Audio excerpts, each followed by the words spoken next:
Août 1896, New York subit une vague de chaleur intense. Dans les quartiers populaires, où s'entassent les migrants récemment arrivés aux États-Unis, les conditions de vie sont terribles. Résultat, la canicule fait 1500 morts en moins de 2 semaines. Le chef de la police d'alors, un certain Theodore Roosevelt, décide de mettre en place des mesures d'urgence.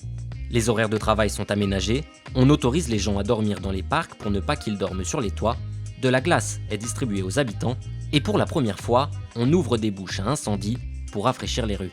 Dans les années qui suivent, les habitants de New York s'emparent de la pratique. Et tout au long du XXe siècle, la tradition va se perpétuer dans les quartiers de New York et d'ailleurs, de façon illégale cette fois. On en voit par exemple le mode d'emploi dans un film de Spike Lee en 1989.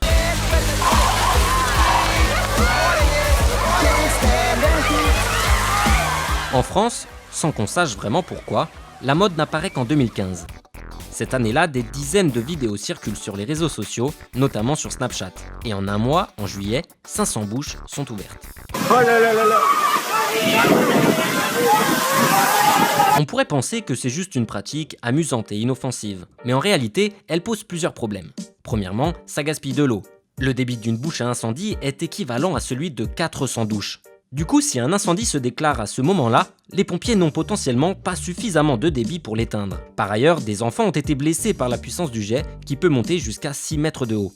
Et les habitations aux alentours sont parfois inondées. Enfin, à chaque fois, les bouches sont détériorées pour être ouvertes et ça coûte cher à réparer.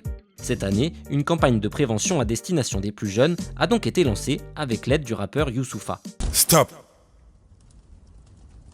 L'abondance reste une chance. Qu'est-ce que t'en dis en cas d'urgence, la vérité sort de la bouche d'incendie. Aujourd'hui, ouvrir une bouche à incendie peut théoriquement être puni de 5 ans de prison et 75 000 € d'amende. Mais aux États-Unis, qui ont mis en place des sanctions similaires, rien n'y fait. Du coup, face à l'impossibilité de stopper le problème, les autorités de New York ont décidé de l'accompagner. Les pompiers distribuent donc gratuitement aux habitants des accessoires qui permettent d'ouvrir les bouches à incendie sans les vandaliser et de libérer un flux d'eau très réduit.